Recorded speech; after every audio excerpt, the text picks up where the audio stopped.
प्रजापिता ब्रह्मकुमारी ईश्वरीय विश्वविद्यालय सागर, ब्रह्मकुमारी सागर के धार्मिक प्रभाग द्वारा गीता जयंती पर कार्यक्रम आयोजित। श्रीमद् भगवद गीता की राह वहाँ जिंदगी वहाँ इस विषय पर विद्वानों ने रखे अपने विचार।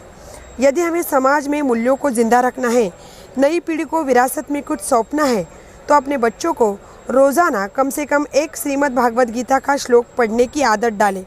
उन्हें गीता के श्लोकों को याद कराएं। उसमें दिए गए कर्म सिद्धांतों, लाइफ मैनेजमेंट, टाइम मैनेजमेंट को अपने जीवन में प्रैक्टिकल में अप्लाई करने के लिए भी प्रेरित करें। उपरोक्त उद्गार डॉक्टर हरि सिंह गौर केंद्रीय विश्वविद्यालय एजुकेशनल मल्टीमीडिया रिसर्च सेंटर के डायरेक्टर डॉक्टर पंकज तिवारी ने व्यक्त किए। माउंट आबू की शांति को वर्णन नहीं कर सकते। समाज सेवी, सामाजिक कार्यकर्ता और वरिष्ठ पत्रकार पंकज सोनी ने कहा कि मुझे ब्रह्मकुमारीज के माउंट आबू जाने का अवसर मिला। वहाँ की शांति, सादगी, पवित्रता का वर्णन नहीं कर सकते हम, उसे तो सिर्फ महसूस किया जा सकता है। ब्रह्मकुमारी बहनों ने अपनी तपस्या, लगन और मेहनत का परिणाम है कि आज ब्रह्मकुमारी संस्थान की सेवाएं भारत ही नहीं बल्कि विश्व के 143 देशों में प्रदान की जा रही है। यहाँ के 15 लाख नियमित विद्यार्थी हैं। 50,000 ब्रह्मकुमारी बहनों ने समर्पित रूप से तन मन धन से अपनी सेवाएं दे रही हैं। सागर सेवा केंद्र प्रभारी बीके छाया दीदी ने कहा कि परमपिता शिव परमात्मा अवतारित होकर हम मनुष्य आत्माओं के लिए सच्चा गीता ज्ञान दे रहे हैं। राहतगढ़ से आई मुख्य वक्ता ब्रह्मकुमारी नीलम दीदी ने कहा कि गीता का ज्ञान हर धर्म के लिए है। हर मानव के कल्याण की राह श्रीमद् भगवद गीता में समाई हुई है। गीता में काम और क्रोध की अग्नि के समान बताया है, जो मानव को अंदर ही अंदर जलाते रहते हैं। इसका दुष्प्रभाव हमारे मन के साथ शरीर पर भी पड़ता है। अपने आप को गीता ज्ञान सुनने और उसे धारण करने के योग्य बनाना होगा, तब हम सच्चे प्रीत बुद्धि अर्थात पांडव कहलाएंगे। गौर जामर से आई बीके लक्ष्मी दीदी ने राजयोग की गहन अनुभूति कराई। हम हर वर्ष गीता जयंती मनाते हैं। गीता जयंती मना करके और अगले वर्ष फिर हम वही शुरुआत करते हैं कि गीता जयंती फिर आएगी, हम फिर मनाएंगे। लेकिन सिर्फ मनाने से क्या होगा? हर वर्ष हम मना रहे हैं कि गीता जयंती, आज हम इतना सुंदर ये आयोजन देख रहे हैं और प्रांगण भी इतना सुंदर है। शिव का मंदिर है, माँ देवी का मंदिर है। और इसमें करोड़ों लोग जुड़े हुए हैं। करीब 15,000 तो सीधे साधक हैं। बहुत सारे यहाँ पर भी बैठे होंगे जो साधना करते हैं और जो ध्यान करते हैं। 8,000 से ज्यादा संस्थान हैं। आप सोचिए ये कितना बड़ा परिवार, कितना, और उसका संचालन करने वाली कौन है मालूम है? मातृ शक्तियां। अभी दादी रतन मोहनी जी दादी हैं, वो इसको संचालन कर रही है।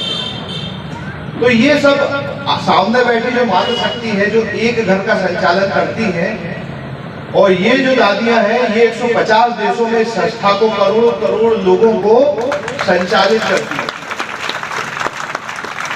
मैं बोलता हूं कि ये रोंगटे खड़े कर देने वाली बात है कि आप जरा महसूस तो कीजिए कि एक परिवार चलाने में दो पड़ती है, कितनी मुश्किलें आती हैं। इतना सुंदर संचालन मैं अभी देख रहा था जब नीलम दीदी बोल रही थी। पांडवों ने बस इतना कहा था कि मुझे 5 गांव दे दो, हमें 5 गांव दे दो, हमें कोई लड़ाई झगड़ा नहीं करना, क्योंकि उनका तो उन्हीं का राज्य था सारे तरफ। तो कौरवों ने कहा कि 5 गांव तो बहुत दूर है, हम तो तुम्हें सुई की नोक जितना भी राज्य नहीं देंगे, बस। तो क्या उस समय ये हालत थी? आज नहीं है, आज भी है। 2 भाई होते हैं, 4 भाई होते हैं, झगड़े इसी बात का है, संपत्ति जायदाद का ही झगड़ा है। तो गीता ज्ञान पारिवारिक दशा सुधारने का भी ज्ञान देती है। इतना बड़ा महाभारत ना होता यदि छोटा सा टुकड़ा 5 गांव का दे दिया होता।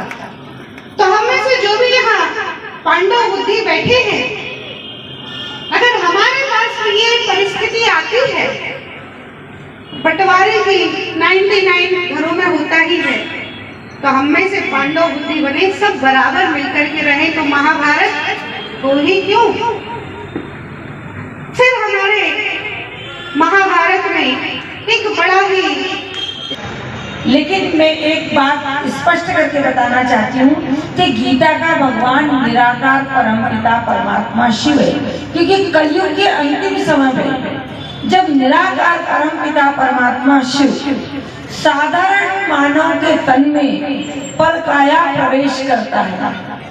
आप हमारे माउंट आबू भी गए, आपने देखा होगा प्रजापिता ब्रह्मा की फोटो, जो पहले ज्यादा लेखराज थे, लेकिन उन जो 60 वर्ष के हुए तो उनके तन में परमपिता परमात्मा शिव ने प्रवेश किया और उनके मुखाग्र के द्वारा छोटी छोटी चीजों की बात करूंगा, छोटी छोटी बातों की बात करूंगा, जिनको हम अपने जीवन में उतार कर, जो भगवत गीता के किसी न किसी अध्याय में आपको मिलेंगे। जैसे कि समय की बात की, हमारी आदरणीय दीदी ने समय की बात की।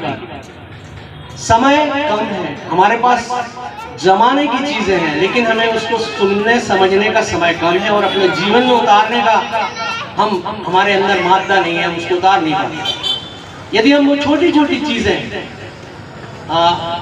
अपने जीवन में उतारें, जैसे समय, टाइम मैनेजमेंट। आज दुनिया भर के बिजनेस स्कूल्स में जो टाइम मैनेजमेंट को लेकर बात हो रही है, उसमें गीता के सूत्र पढ़ाए जा रहे हैं कि हम किस तरह। महामुंबई चैनल के साथ मिलिंद खार पाटिल, माउंट आबू।